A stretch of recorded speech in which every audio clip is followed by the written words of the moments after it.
اللہ سبحانہ و تعالیٰ نے والدین کے ساتھ احسان کے معاملے میں جو صیغہ استعمال کیا ہے، جو الفاظ استعمال کیے ہیں، وہ ہیں وَوَصَّيْنَا الْإِنسَانَ، ہم نے ہر انسان کو وصیت کی ہے، چاہے مسلمان ہو، چاہے جو بھی مذہب ہو ان کا، اپنے والدین کے ساتھ حسن سلوک کرنا ہے۔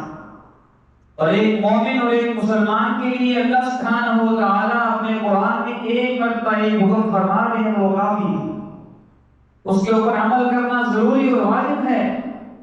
لیکن یہ بات اتنی اہم ہے، یہ رشتہ اتنا اہم ہے کہ اللہ سبحانہ و تعالیٰ اپنے مقدس کلام کے اندر 4 سے 5 مرتبہ حکم ادا فرما رہے ہیں۔ وَبِالْوَالِدَيْنِ إِحْسَانًا، ایک مقام پہ فرمایا وَاعْبُدُوا اللَّهَ وَلَا تُشْرِكُوا بِهِ شَيْئًا وَبِالْوَالِدَيْنِ إِحْسَانًا، اللہ سبحانہ و تعالیٰ کی عبادت اس انداز میں کرو کہ اس کے ساتھ اس کی عبادت میں کسی کو شریک مت بناؤ۔ وَبِالْوَالِدَيْنِ إِحْسَانًا، اور اپنے والدین کے ساتھ نیک سلوک کرو۔ کیسا ربط ہے، کیسا اللہ سبحانہ و تعالیٰ کی کلام کا انداز ہے۔ ایک تیسرے مقام پہ اللہ سبحانہ و تعالیٰ نے فرمایا کہ ان کے ساتھ نیک سلوک اور نیک کردار ادا کرتے ہوئے وَإِن جَاهَدَاكَ عَلَىٰ أَن تُشْرِكَ بِي مَا لَيْسَ لَكَ بِهِ عِلْمٌ فَلَا تُطِعْهُمَا، اگر وہ اس بات کا مطالبہ کریں کہ اللہ سبحانہ و تعالیٰ کے ساتھ کسی کو شریک ٹھہراؤ، تو فرمایا پھر ان کی یہ بات نہیں ماننی، پھر ان کی اطاعت نہیں کرنی، لیکن اس کے ساتھ فرمایا وَصَاحِبْهُمَا فِي الدُّنْيَا مَعْرُوفًا، دنیا کی زندگی کے اندر پھر بھی ان کے ساتھ حسن سلوک کرنا ہے۔ باپ مشرک ہے، والدہ مشرک ہے، نبی علیہ السلام کے صحابی ایمان لے آتے ہیں اور آ کر سوال کرتی ہیں یہ صحابیہ اسماء بنت ابی بکر رضی اللہ تعالی عنہ، یا رسول اللہ صلی اللہ علیہ وسلم، میری ماں مشرکہ ہے اور وہ میرے پاس آنا چاہتی ہے، آپ فرمائیے کہ میں اس کے ساتھ حسن سلوک کروں؟ نبی علیہ السلام نے فرمایا نعم سلیہا، جی ہاں، اگرچہ وہ مشرکہ ہے لیکن ہے تو آپ کی والدہ، اس کے آپ کے اوپر حقوق ہیں، آپ اس کے ساتھ صلہ رحمی ضرور کیجیے۔ ہمارے والدین تو الحمدللہ مسلمان ہیں، ہمارے والدین تو الحمدللہ مومن ہیں، ہمارا حق بنتا ہے کہ اپنے والدین کے حقوق کا خیال رکھیں، اپنے والدین کے حقوق کو ادا کرتے رہیں۔ اور یہ بات یاد رکھیے کہ اللہ سبحانہ و تعالیٰ نے اپنے پاک کلام کے اندر جہاں والدین کے حقوق کو بیان فرمایا ہے، وہاں پہ اس کی تفصیل کو بھی بیان فرمایا ہے کہ والدین کے سامنے کھڑے کیسے ہونا ہے، والدین کے سامنے اپنی گردن کو اکڑا کر اور اپنے سینے کو چوڑا کر کے نہیں کھڑے ہونا، بلکہ آئیے اللہ کا قرآن پڑھتے ہیں اور اللہ کے کلام سے پوچھتے ہیں کہ والدین کے سامنے کھڑے ہونے کا طریقہ کیا ہے۔ اللہ سبحانہ و تعالیٰ بیان فرما رہے ہیں، 15واں سپارہ ہے، وَاخْفِضْ لَهُمَا جَنَاحَ الذُّلِّ مِنَ الرَّحْمَةِ وَقُلْ رَبِّ ارْحَمْهُمَا كَمَا رَبَّيَانِي صَغِيرًا، فرمایا والدین کے سامنے اپنے دونوں کندھوں کو جھکا کر کھڑے ہوا کریں اور احترام اور عزت کے ساتھ اور پیار کے ساتھ نرم لہجے میں ان کے ساتھ کلام کیا کریں۔ وقل، اور آپ یہ کہا کریں، رب ارحمہما کما ربیانی صغیرا، اے میرے پروردگار، اے میرے پالنہار، آپ میرے والدین کے اوپر رحم فرمائیے جس طرح بچپن میں انہوں نے میرے اوپر رحم فرمایا ہے۔ بچپن کو انسان بھول جاتا ہے، اپنے لڑکپن کو انسان بھول جاتا ہے، لیکن اللہ سبحانہ و تعالیٰ نے اس دعا کے اندر اس وقت کو یاد کروایا ہے کہ جب آپ پاک نہیں کر سکتے تھے، جب آپ دن کے اندر 5 مرتبہ کپڑوں کو گندا کر دیا کرتے تھے، آپ کی والدہ آپ کو دھویا کرتی تھی، آپ کی والدہ آپ کا خیال کیا کرتی تھی، آج اگر ان کو آپ کی ضرورت پڑی ہے، آپ سے بات کریں تو انتہائی نرمی کے ساتھ بات کریں۔ وہ آپ کو کسی ضرورت پہ بلاتے ہیں، آپ کا حق بنتا ہے، اللہ سبحانہ و تعالیٰ فرما رہے ہیں کہ ان کو ترجیح دیں۔ آج دوستوں کو اور اپنے اور رشتہ داروں کو ترجیحات دی جاتی ہیں، لیکن والدین کو ترجیحات نہیں دی جاتی۔ نبی علیہ الصلوۃ والسلام کی حدیث ہے، آپ علیہ الصلوۃ والسلام نے فرمایا، میری والدہ اگر زندہ ہوتی اور میں نفل نماز پڑھ رہا ہوتا اور میری ماں مجھے پکارتی یا محمد صلی اللہ علیہ وسلم، آپ نے فرمایا کہ میں نماز توڑ کر اپنی والدہ کی بات کو سنتا، اپنی والدہ کی بات کو قبول کرتا، اس کی دعوت پہ لبیک کہتا اور اپنی نماز کو توڑ دیتا۔ اس حدیث کو وہ دوسری حدیث بھی سپورٹ کرتی ہے جو صحیح بخاری اور مسلم کے اندر ہے، اور حدیث کی ہر کتاب کے اندر وہ حدیث موجود ہے۔ نبی علیہ الصلوۃ والسلام نے پہلی امتوں کے احوال بیان کرتے ہوئے فرمایا، تم میں سے پہلی امتوں میں سے ایک شخص تھا جس کا نام جریج تھا، واقعہ بڑا مشہور ہے۔ آپ علیہ الصلوۃ والسلام نے فرمایا وہ بہت بڑا عبادت گزار تھا، اس نے اپنی عبادت کے لیے ایک مخصوص محراب بنایا ہوا تھا، وہاں پہ جا کے عبادت کرتا ہے، دنیا سے بالکل بے رغبت اختیار کی ہوئی ہے، بے رغبت ہے دنیا سے۔ ایک دن اس کی والدہ آتی ہے اور وہ نفل نماز پڑھنے کے اندر مصروف ہے، اس کی والدہ اس کو پکارتی ہے یا جریج۔ اب اس کو نماز کے اندر خیال آتا ہے، ایک طرف والدہ بلا رہی ہے اور ایک طرف اللہ سبحانہ و تعالیٰ کے لیے نماز پڑھ رہا ہوں، اسی کشمکش میں اپنی نماز کو جاری رکھتا ہے۔ اس کی والدہ آوازیں دیتی ہوئی واپس چلی جاتی ہے۔ دوسرے مقام پہ دوسری مرتبہ پھر اس کی والدہ آتی ہے اور آ کر اپنے بیٹے کو آواز دیتی ہے یا جریج۔ بیٹا پھر نماز پڑھ رہا ہے، نفلی نماز کے اندر مصروف ہے، وہ بھی اس کشمکش میں ہوتا ہے، اپنی والدہ کو جواب دوں یا اللہ سبحانہ و تعالیٰ کے سامنے کھڑا کر نماز کو جاری رکھتا ہے۔ جب تیسری مرتبہ والدہ آتی ہے اور پھر بھی بیٹا جواب نہیں دیتا اور نماز کے اندر مصروف ہے، نبی علیہ الصلوۃ والسلام نے فرمایا فرمان تھی اس کے منہ سے یہ الفاظ نکل جاتے ہیں کہ اللہ سبحانہ و تعالیٰ تجھے کسی بدکار عورت کا منہ دکھائے، صرف یہ الفاظ نکلے، اس کے ساتھ ملاقات نہ کروائے، اس کا صرف منہ دکھائے۔ اس کا دوسرا سٹیپ یہ ہے، اس کا دوسرا حصہ یہ ہے کہ نبی علیہ الصلوۃ والسلام نے فرمایا کہ قوم کے لوگوں نے اس بات کے اوپر اپنا فیصلہ کیا، مشورہ کیا کہ ہم اس عبادت گزار کو کسی عورت کے ساتھ فتنے میں مبتلا کرنا چاہتے ہیں۔ وہ ایک عورت کو لے کر آتے ہیں کہ اس کے ساتھ اپنا تعلق بناؤ اور بعد میں پھر ہم اس کو رسوا کریں گے اور اس کو ذلیل کریں گے، جو اس کا عبادت خانہ بنا ہوا ہے اس کو گرا دیں گے۔ نبی علیہ الصلوۃ والسلام نے فرمایا انہوں نے ایسا کیا، لیکن وہ عورت اس کو برگلا نہ سکی۔ اب اس عورت نے ایک بکریوں کے چرواہے کے ساتھ اپنا تعلق قائم کیا، اور جب بچے کی ولادت ہوئی اس تعلق کے نتیجے میں تو وہ لوگوں کو کہنے لگی کہ یہ جو بچہ ہے یہ اس جریج کا بچہ ہے جو عبادت گزار بنا پھرتا ہے، جو دنیا سے بالکل بے رغبت ہوا ہے، یہ بچہ یہ اس کا تعلق کا نتیجہ ہے۔ لوگوں نے نہ آؤ دیکھا نہ تاؤ دیکھا، اس کو اتنا مارا اور اس کے اس عبادت خانے کو بھی گرا دیا۔ اس وقت اس اللہ کے ولی کو یہ بات یاد آئی جریج کو کہ وہ جو میری ماں نے مجھے بلایا تھا اور میں نے اس کی پکار کو قبول نہیں کیا تھا، شاید یہ اس کی نافرمانی کی سزا مل رہی ہے۔ لوگ کہتے تھے بڑا عبادت گزار ہے، بڑا نفل و نوافل کا اہتمام کرنے والا، بڑا دنیا سے چھپ کر رہنے والا، یہ اعمال ہیں، یہ تمہارے کرتوت ہیں۔ وہ آگے سے کہہ رہا تھا کہ مجھے یہ مت کہو کہ میں نے کسی عورت کے ساتھ تعلق قائم کیا ہے، بدکاری کی ہے، منہ کالا کیا ہے، اس کے لیے سزا ہے، بلکہ کہو جو ماں کا نافرمان ہوتا ہے اس کے لیے سزا ملتی ہے۔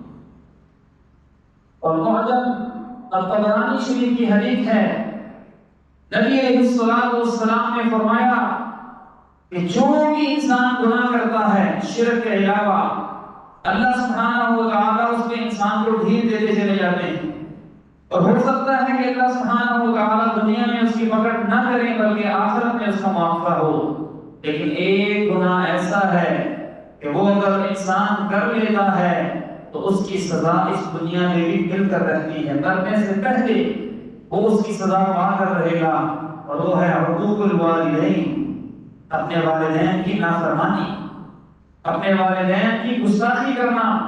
اس لیے میرے پیارے بھائیوں، سارے کے سارے اعمال کا انحصار بھی اسی بات کے اوپر ہے کہ انسان اپنے والدین کا فرما بردار ہو۔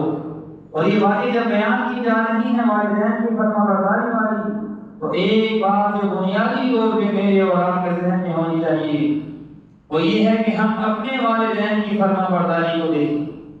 یہ آیات اور یہ احادیث اور یہ واقعات سن کے ہم اپنے بچوں سے یہ مطالبہ نہ کریں کہ تم ہماری فرما برداری کرو، ہم تمہارے والدین ہیں، والدین کے حقوق کا بیان ہو رہے ہیں، بلکہ آپ اپنے والدین کی فرما برداری کرنے کے بارے میں سوچیں۔ آپ کے بچے جب آپ کو دیکھیں گے آپ کے والدین کی فرما برداری کرتے ہوئے تو وہ ایٹومیٹکلی آپ کی فرما برداری کریں گے۔ آپ اپنے والدین کا احترام کریں، ان کے ساتھ احسان کریں، آپ کے بچے آپ کے ساتھ احسان کریں گے، آپ کے ساتھ نیکی کریں گے۔ نبی علیہ الصلوۃ والسلام سے سوال ہوا، یا رسول اللہ صلی اللہ علیہ وسلم، من احق الناس بحسن صحابتی، لوگوں میں سے سب سے زیادہ میرے حسن سلوک کا حقدار کون ہے؟ سب سے زیادہ میرے اچھے رویے کا حقدار کون ہے؟ آپ علیہ السلام نے فرمایا، امک کا، تمہاری والدہ، تمہاری ماں۔ سائل نے دوبارہ پوچھا، دوسرے نمبر پہ میرے حسن سلوک کا حقدار کون ہے؟ نبی علیہ السلام نے فرمایا، امک کا، تمہاری والدہ۔ سوال کرنے والا تیسری مرتبہ پوچھتا ہے، نبی علیہ السلام پھر والدہ کا نام لیتے ہیں، امک کا، تمہاری والدہ۔ سوال کرنے والا جب چوتھی مرتبہ کہتا ہے کہ چوتھے نمبر پہ میں کس کے ساتھ حسن سلوک کروں، تو نبی علیہ السلام نے فرمایا، ابو کا، تمہارا والد۔ اندازہ کیجیے کتنی عظیم حدیث ہے، بخاری اور مسلم کے اندر یہ حدیث آئی ہے، سب سے زیادہ حسن سلوک کی حقدار ہماری والدہ ہے۔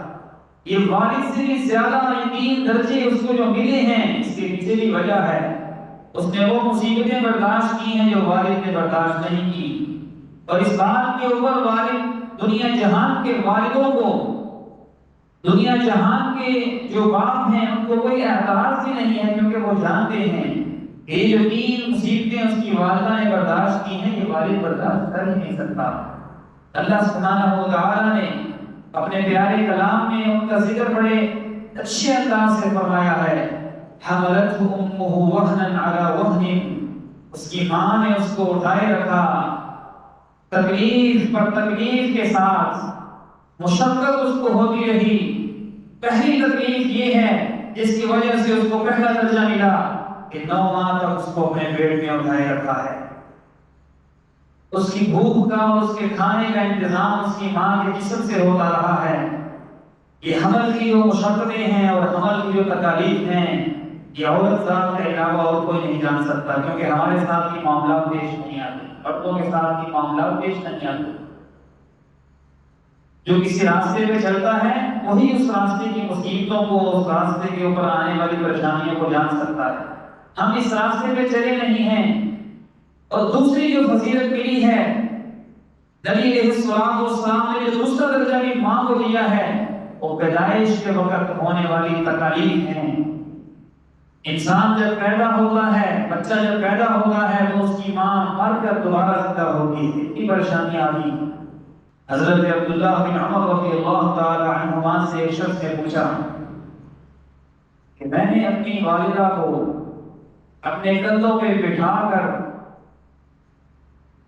بیت اللہ کے اندر لے جا کر طواف کروایا ہے، 7 چکر میں نے طواف کے اس کو اپنے کندھوں پہ بٹھا کر کروائے ہیں، پھر صفا مروہ کی سعی بھی میں نے اپنی والدہ کو اپنے کندھوں پہ بٹھا کے کروائی ہے، اور اس کے بعد مینا میں، عرفات میں، مزدلفہ میں جتنے مقامات ہیں سب مقامات پر میں اس کو لے کے گیا ہوں، اپنے کندھے پہ اٹھا کے لے کے گیا ہوں۔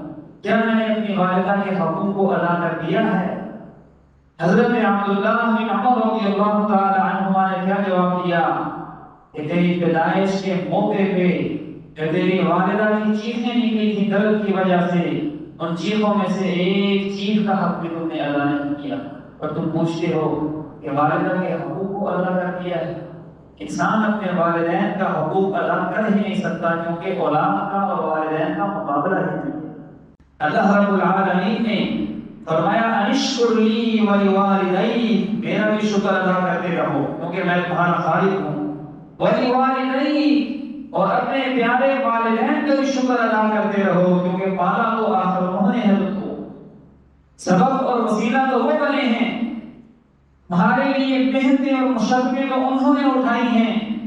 اور تیسری وہ وجہ جس کی وجہ سے ماں کو یہ تیسرا درجہ دیا گیا ہے کہ پیدائش کے بعد وفصالہ فی عامین، 2 سال تک وہ اس کو اپنے سینے سے فیڈ کرواتی رہی ہے، دودھ پلاتی رہی ہے، اپنے جو ہے وہ خوراک سے اور اپنے خون سے اپنے بیٹے کو دودھ پلاتی رہی ہے۔ اس وجہ سے یہ 3 درجے ہیں جو والدہ کے ہیں۔ والد کا حق بھی بہت زیادہ ہے، اپنے والد کی عزت اور احترام کرنی چاہیے۔ ہمارے یہاں معاشرے میں ماں کی شان کو بیان کرتے ہوئے باپ کی شان کو بھلا دیا جاتا ہے۔ باپ کی شان کے اندر بھی احادیث موجود ہیں۔ نبی اکرم صلی اللہ علیہ وآلہ وسلم نے فرمایا الوالد اوسط ابواب الجنہ، والد جنت کا درمیانی دروازہ ہے، جنت کا سب سے درمیان والا جو دروازہ ہے وہ تمہارا والد ہے۔ اور فرمایا اگر چاہو تو اس کو ضائع کر لو، اگر چاہو تو اس کی حفاظت کر لو۔ اور نبی علیہ الصلوۃ والسلام نے اس سے اگلی جو حدیث میں آپ کے سامنے رکھنے والا ہوں اس کے اندر بالکل واضح فرما دیا ہے، اگر کوئی شخص دنیا کے اندر یہ دیکھنا چاہتا ہے کہ اس کا رب اس سے راضی ہے کہ نہیں، وہ اللہ رب العالمین نے نبی علیہ الصلوۃ والسلام کے ذریعے ہمیں پیمانہ بتلا دیا ہے۔ ایک ایسا پیمانہ بیان فرمایا ہے کہ اس پیمانے کے اندر سے انسان یہ جانچ لے گا، یہ علم حاصل کر لے گا کہ کیا آسمانوں میں اس کا رب اس سے راضی ہے کہ نہیں راضی۔ آپ علیہ الصلوۃ والسلام نے فرمایا رضا الرب فی رضا الوالد۔ جامع ترمذی کی یہ حدیث ہے، امام ترمذی اس کو کتاب البر والصلہ کے اندر لے کر آئے ہیں، نیکی اور صلہ رحمی کا بیان۔ فرمایا نبی علیہ الصلوۃ والسلام نے رضا الرب فی رضا الوالد، رب کی خوشی والد کی خوشی کے اندر ہے۔ اگر تم اپنے رب کو راضی کرنا چاہتے ہو اپنے والد کو خوش کر لو، تمہارا رب بھی تم سے خوش ہو جائے گا۔ اور آپ علیہ الصلوۃ والسلام نے آگے فرمایا وَسَخَطُ الرَّبِّ فِي سَخَطِ الْوَالِدِ، اور رب کی ناراضگی والد کی ناراضگی کے اندر ہے۔ جس کا باپ اس سے ناراض ہے، جس کا بوڑھا والد اس سے ناراض ہے، اللہ رب العالمین آسمانوں پہ اس سے ناراض ہیں۔ اللہ رب العالمین ایسے بندے سے راضی نہیں ہوتے۔ اللہ خالق و مالک سے دعا کیا کریں اے الہ العالمین ہمیں اپنے والدین کے ساتھ نیکی کرنے کی توفیق عطا فرما، اپنے والدین کو راضی کرنے کی کوشش کیا کریں۔ آج یہ باتیں سننے کو ملتی ہیں۔ اللہ رب العالمین قرآن پاک میں والدین کے حقوق اس انداز میں بیان فرما رہے ہیں، ان کے ساتھ بات کرنے کا پروٹوکول بھی اللہ رب العالمین نے بیان فرمایا ہے۔ إِمَّا يَبْلُغَنَّ عِندَكَ الْكِبَرَ أَحَدُهُمَا أَوْ كِلَاهُمَا فَلَا تَقُل لَّهُمَا أُفٍّ وَلَا تَنْهَرْهُمَا وَقُل لَّهُمَا قَوْلًا كَرِيمًا۔ فرمایا اگر وہ بڑھاپے میں آپ کے پاس پہنچ جائیں اور دونوں میں سے ایک یا وہ دونوں، تو فرمایا کہ فَلَا تَقُل لَّهُمَا أُفٍّ، ان کو کبھی آپ نے اف بھی نہیں کہنا۔ یہ اف کیسا کلمہ ہے؟ یہ اردو والا اف نہیں ہے۔ محدثین نے مفسرین نے اس کی بہت ساری تشریحات کی ہیں۔ یہ جو ہم جھڑک کر گردن مار کے تھوڑا ناراضگی کا اظہار کرتے ہیں کسی سے، اس کو اف کے معنی میں لیا گیا ہے۔ یہ جو ہم زور سے دروازہ بند کر دیتے ہیں والدین کی کسی بات کے اوپر، اس کو اف کے معنی میں لیا گیا ہے۔ فرمایا ان کو اف بھی نہیں کہنا، ولا تنہرہما، اور نہ ہی ان کو ڈانٹنا ہے، وقل لہما قولا کریما، اور اپنے والدین سے بڑے ہی پیار سے اور عزت و احترام سے اور نرمی سے بات کرنی ہے۔ یہ اللہ رب العالمین کا قانون ہے کہ خالق و مالک انسان کو جب پیدا فرماتا ہے تو بچہ بہت کمزور ہوتا ہے، اور آپ کو یہ بات علم ہونی چاہیے، دنیا میں جتنے بھی حیوانات ہیں بشمول انسان، سب سے کمزور بچہ انسان کا ہوتا ہے۔ اس ڈائس پہ 1 سال کے بچے کو اگر لا کے بٹھا دیا جائے تو بچے کو اگر سہارا نہ دیا جائے تو بچہ گر جائے گا، اور اگر بلی کے بچے کو لا کے یہاں پہ چھوٹے سے 1 ماہ کے بچے کو بٹھا دیا جائے تو وہ یہاں سے نہیں گرے گا۔ یہ اللہ رب العالمین کا قانون فطرت ہے کہ جب انسان کو اللہ پیدا فرماتے ہیں تو بہت کمزور ہوتا ہے، اور آہستہ آہستہ جب جوانی آتی ہے تو جوانی کے اندر بہت طاقتور ہوتا ہے، کسی کی پرواہ نہیں کرنے والا ہوتا، بلکہ جوانی کو مسانی سمجھ لیتا ہے۔ تو اللہ رب العالمین نے پھر اس کے بعد ایک اور مرحلہ بنایا ہے، جوانی کے بعد، اس طاقت کے بعد پھر کمزوری آتی ہے اور اس کو بڑھاپا کہتے ہیں۔ اور اس کا ذکر اللہ رب العالمین نے 21ویں سپارہ سورۃ الروم میں فرمایا، اللہ الذی خلقکم من ضعف ثم جعل من بعد قوۃ ضعفا، کہ اللہ رب العالمین نے تمہیں کمزوری سے پیدا فرمایا ہے، کمزور پیدا کیا ہے، پھر کمزوری کے بعد تمہیں طاقت پر جوان بنا دیا ہے، اور اس جوانی کے بعد پھر بڑھاپا آنے والا ہے جو تمہیں کمزور کر کے رکھ دے گا۔ اس مرحلے کا ذکر کرتے ہوئے فرمایا کہ اس تیسرے مرحلے میں تمہارے والدین اگر تمہارے پاس پہنچ جائیں تو پھر ان کے ساتھ شفقت والا معاملہ کرنا ہے۔ کل وہ تمہاری انگلی پکڑ کر تمہیں چلاتے تھے، آج ہو سکتا ہے انہیں تمہاری انگلی کی ضرورت پڑ جائے، آج ہو سکتا ہے انہیں تمہارے سہارے کی ضرورت پڑ جائے۔ اور باپ جب تک جوان ہوتا ہے، جب تک چل پھر سکتا ہے، اس کو اپنی اولاد کے سہارے کی ضرورت نہیں ہوتی، بلکہ وہ اپنی ساری کی ساری توانائیاں، اپنی ساری کی ساری طاقتیں اپنی اولاد کے لیے لگا دیتا ہے۔ یہ مرحلہ آتا ہی کب ہے؟ جب انسان بے بس ہو جاتا ہے، مجبور ہو جاتا ہے، وہ اٹھ نہیں سکتا، وہ چل نہیں سکتا، اس کو سہارے کی ضرورت ہوتی ہے۔ اس وقت اگر کوئی اپنے والدین کی فرما برداری کرتا ہے، ان کا احترام کرتا ہے، ان کا اکرام کرتا ہے، اور اللہ کے نبی صلی اللہ علیہ وآلہ وسلم نے اس کی بڑی شان بیان فرمائی ہے۔ آپ علیہ السلام نے اپنے صحابہ کو وصیت کر رکھی تھی، اویس کرنی نام کا ایک شخص ہوگا، یہ واقعہ بڑا مشہور و معروف ہے، حدیث کی مختلف کتابوں میں آیا ہے۔ یمن کا علاقہ ہے، وہاں پہ کرن قبیلے کا شخص ہے اور اس کا نام اویس ہے۔ حضرت عمر اور حضرت علی رضی اللہ تعالی عنہ جیسے جلیل القدر صحابہ، ان کو آپ نے وصیت کی کہ جب تم اس کو پالو، تمہاری اس سے ملاقات ہو جائے تو اس سے تم اپنے لیے دعا کروانا۔ صحابہ کے مقام کو کوئی نہیں پہنچ سکتا، یہ ایک مسلمان کا عقیدہ ہے۔ 1000 تابعین کی مل جائیں تو ایک صحابی کی عظمت کو نہیں پا سکتے، لیکن یہ مقام اور یہ عمل ہمیں سمجھانے کے لیے نبی علیہ الصلوۃ والسلام نے بیان فرمایا ہے۔ اویس کرنی کو یہ مقام کیوں ملا ہے؟ نبی علیہ الصلوۃ والسلام نے فرمایا وہ شخص مجھ پہ ایمان لے چکا ہے، وہ اللہ پہ بھی ایمان لاتا ہے، مجھ پہ بھی ایمان لاتا ہے، لیکن میرے ہاتھ میں آ کر بیعت کرنے سے جس چیز نے اس کو روک رکھا ہے وہ اس کی بوڑھی والدہ ہے۔ اس کی والدہ کی خدمت کرنے والا اس کے علاوہ کوئی نہیں، وہ اپنی ماں کا خدمت گزار ہے۔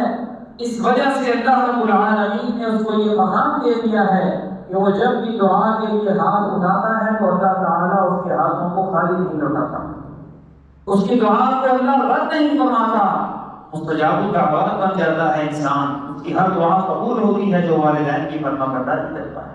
اللہ ہم سب کو اپنے والدین کی فرما برداری کرنے کی توفیق عطا فرمائے۔ یہ بہت بڑی خوش نصیبی ہے، یہ بہت سعادت کا مقام ہے، اور اگر کوئی اس سے محروم ہو جائے تو یہ بہت بڑی بدنصیبی ہے۔ جناب رسول اللہ صلی اللہ علیہ وآلہ وسلم منبر پہ تشریف لا رہے ہیں، بڑی مشہور معروف حدیث ہے، تینوں سیڑھیوں پہ چڑھتے وقت نبی علیہ الصلوۃ والسلام نے ذرا بلند آواز سے آمین کہا۔ صحابہ کرام رضوان اللہ تعالی علیہم اجمعین نوٹ کر رہے ہیں، سوال کرتے ہیں یا رسول اللہ صلی اللہ علیہ وآلہ وسلم، آج یہ خلاف معمول عمل فرمایا ہے، آپ نے اس کی توجیہ بیان فرما دیں، اس کی وجہ بیان فرما دیں۔ آپ علیہ الصلوۃ والسلام نے کیا فرمایا کہ فرشتوں کے سردار حضرت جبرائیل علیہ الصلوۃ والسلام آئے تھے، میں نے جب پہلی سیڑھی پہ قدم رکھا تو انہوں نے یہ دعا کی کہ جو شخص اپنی زندگی کے اندر رمضان المبارک جیسے مقدس مہینے کو پا لیتا ہے، پھر بھی اللہ رب العالمین سے اپنے گناہوں کی بخشش کروا کے جنت کا حقدار نہیں بنتا، وہ اللہ کی رحمت سے دور ہو جائے، وہ برباد ہو جائے، اس کا ستیہ ناش ہو جائے کہ رمضان جیسا مبارک مہینہ آیا اور پھر بھی اللہ کو راضی نہیں کر سکا۔ میں نے اس کی بددعا کے اوپر آمین کہا ہے۔ دوسری سیڑھی پہ قدم رکھتے ہوئے فرشتوں کے سردار جبریل امین نے کہا تھا کہ جس شخص کے سامنے جناب محمد رسول اللہ صلی اللہ علیہ وآلہ وسلم کا نام نامی اس نے گرامی آئے، اتنا پیارا نام آئے، اور اس کے باوجود وہ آپ علیہ الصلوۃ والسلام پہ درود نہ پڑھے، صلی اللہ علیہ وآلہ وسلم نہ کہے، وہ بھی اللہ کی رحمت دور ہو جائے۔ تو میں نے اس پہ آمین کہا۔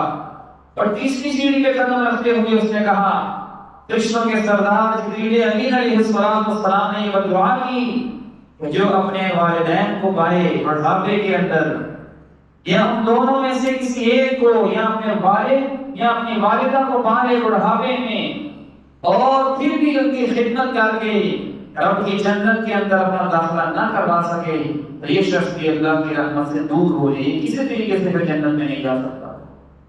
رحمت سے دوری سے مراد یہی ہے، والدین موجود ہیں، بوڑھی والدہ موجود ہے، لیکن یہ پیروں کے پاس جا رہا ہے، یہ فلاں کے پاس جا رہا ہے، اپنی والدہ کی خدمت کیجیے، مرنے کے بعد جو اس کا پیچھا کروانا ہے، سادہ کروانا ہے، ختم کروانا ہے، عجیب و غریب قسم کے یہ سلسلے ہم نے شروع کر لیے ہیں۔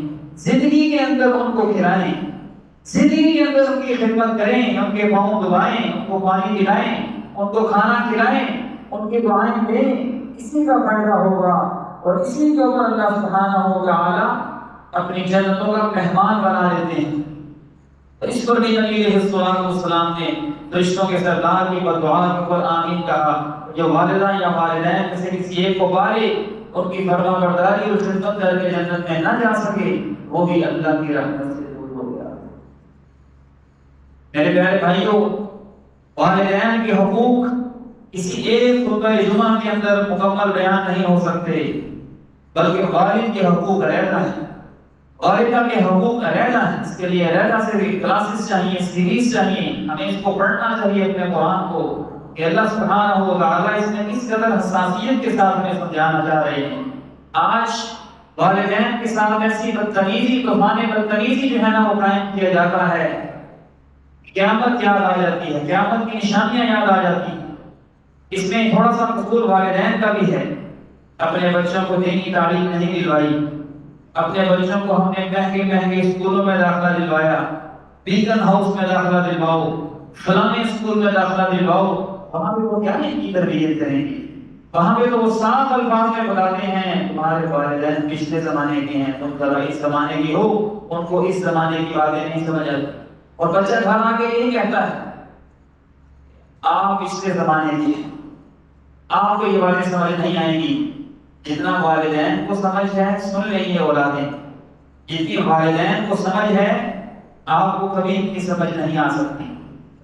اس پہ آیات اور حدیث ایک سائڈ پہ، آپ کی اتنی عمر ہی نہیں ہے، آپ کا اتنا تجربہ ہی نہیں ہے، جتنی آپ کے والدین کو آپ کی خیر خواہی ہے اتنی آپ کے بارے میں کوئی شخص خیر خواہی نہیں رکھ سکتا۔ لہذا جہاں سے والدین منع کر دیں، جہاں سے والدین روک دیں، وہاں جانا تو بڑی دور کی بات ہے، وہاں دیکھنا بھی منع کر دیں، وہاں سے دیکھنا بھی آپ رک جائیں اس چیز سے کہ میرے والدین نے یہاں سے جانے سے مجھے منع کیا ہوا۔ اور جو والدہ کے اور والدین کے دوست ہیں، خالائیں ہیں، آپ کے چچا جان ہیں، آپ کی پھپھو ہیں، آپ کے ماموں جان ہیں، ان کے ساتھ بھی احترام کریں۔ جناب رسول اللہ صلی اللہ علیہ وآلہ وسلم کے پاس ایک شخص آتا ہے اور آ کر کہتا ہے انی اذنبت ذنبا عظیما، یا رسول اللہ صلی اللہ علیہ وآلہ وسلم میں نے بہت بڑا ایک گناہ کیا ہے، کبیرہ گناہ کیا ہے، میں اس کا کفارہ چاہتا ہوں، قیامت والے دن اس کی سزا نہ مجھے ملے۔ نبی علیہ السلام فرماتے ہیں حل لک امہ، تیری والدہ، تیری بوڑھی والدہ زندہ ہے؟ کہنے لگا نہیں، والدہ تو فوت ہو گئی ہے۔ آپ علیہ السلام نے فرمایا حل لک خالہ، والدہ تو فوت ہو چکی ہے، میری خالہ زندہ ہے۔ کہنے لگا جی یا رسول اللہ صلی اللہ علیہ وسلم، میری والدہ زندہ ہے۔ آپ علیہ السلام نے فرمایا اپنی خالہ کی جا کے خدمت کر، اس کی فرما برداری کر، اس کے ساتھ نیکی کر، اللہ تیرے سارے گناہوں کو معاف فرما دے گا۔ یہ خالہ کے ساتھ نیکی کرنے کا نتیجہ ہے، اس کے ساتھ نیکی کرنے کا صلہ ہے۔ تو کیا خیال ہے جو اپنی بوڑھی والدہ کے ساتھ نیکی کرے گا، اس کی وجہ سے خالہ کو یہ مقام ملا ہے۔ نبی علیہ السلام نے فرمایا الخالۃ بمنزلۃ الام، خالہ بھی ماں کے درجے پہ ہی ہوتی ہے۔ ماں اگر نہ ہو تو خالہ کا بھی مقام پھر ماں والا ہی ہوتا ہے، یہ ماں کی بہن ہے۔ اور نبی علیہ السلام نے ایسا کر کے دکھایا۔ آپ کی بوڑھی والدہ، آپ کی والدہ جو جوان تھی سیدہ آمنہ، وہ تو آپ ابھی 6 سال کے تو فوت ہو چکی تھی۔ نبی علیہ السلام کی رضائی والدہ سیدہ حلیمہ سعدیہ رضی اللہ تعالی عنہا بڑی دیر بعد آپ کو ملنے آتی ہیں۔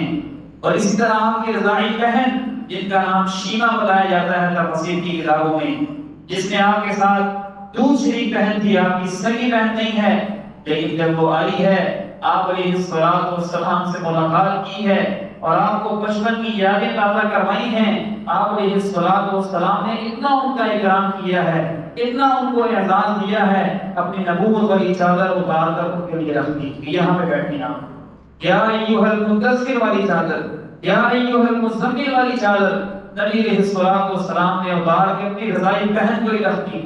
آج بھائی بہنوں کے ساتھ لڑے ہوئے ہیں، بھائی بہنوں کا حقوق اور ان کی وراثت میں حصہ دینے کے بجائے بلکہ اس کو غصب کیے ہوئے ہیں۔ یہ 2 گز زمین کا ٹکڑا ہے جس میں انسان کی قبر بننی ہے، وہ بھی بھگوان نصیب ہونا ہے کہ نہیں ہونا ہے۔ کیوں آپ ایسا کرتے ہیں؟ کیوں اپنی بہنوں کا حق مارتے ہیں؟ کیوں ان سے ناراض ہوتے ہیں؟ کیوں ان کو ناراض کرتے ہیں؟ اور جو بہن حق مانگ لی اس کے ساتھ ساری زندگی کے لیے بھائیوں کی قطع تعلقی ہو جاتی ہے، ساری زندگی کے لیے اس سے ناراض ہو جاتے ہیں۔ پہلی بات تو یہ ہے کہ بہنیں اپنا حق مانگتی ہیں۔ بھائی جائیداد کو تقسیم کرتے وقت جو ڈائیلاگ بولتے ہیں وہ کون سا ڈائیلاگ ہے؟ ہم جائیداد کو تقسیم کرنے لگے ہیں، آپ کو کوئی اعتراض نہیں؟ بہن سے اجازت لینے کے یہ انداز ہے، ہم تقسیم کرتے ہیں آپس میں، بھائی آپ کو کوئی اعتراض نہیں ہے؟ اس کے پاس اب 2 آپشن ہوتے ہیں بیچاری کے پاس کہ یا بھائیوں کو رکھ لوں یا زمین کو رکھ لوں۔ اگر زمین لوں گی تو بھائی ناراض، اگر بھائیوں کو لوں گی تو زمین نہیں ملے گی۔ اور پھر آ جا کر کہتی ہے ٹھیک ہے بھائی ناراض نہ ہو، زمین کی خیر ہے۔ لیکن یہ اللہ سبحانہ و تعالیٰ کی طرف سے وراثت کے قوانین قرآن پاک میں موجود ہیں، اس پہ کوشش ہو سکتی ہے، اس پہ پکڑ ہو سکتی ہے۔ دنیا کے اندر معاف کر لیں، دنیا کے اندر ان کے حقوق کو ادا کر دیں، تاکہ قیامت کے دن نہ کوئی مال کام آئے گا، نہ وہاں پہ کوئی آپ کی سفارش کام آئے گی، نہ آپ کی چدراہٹ کام آئے گی۔ اللہ رب العالمین سے دعا ہے کہ خالق و مالک ہمیں اپنے والدین کے حقوق کو ادا کرنے کی توفیق عطا فرمائے۔ اللہ رب العالمین مجھے اور آپ سب کو، سننے والوں کو، اپنے والدین کا فرمانبردار بنائے اور ان کی خدمت کر کے اللہ کی جنتوں کا مہمان بننے کی ہمیں اللہ رب العالمین توفیق عطا فرمائے۔ سبحانک اللہم و بحمدک، اشہد ان لا الہ الا انت، استغفرک۔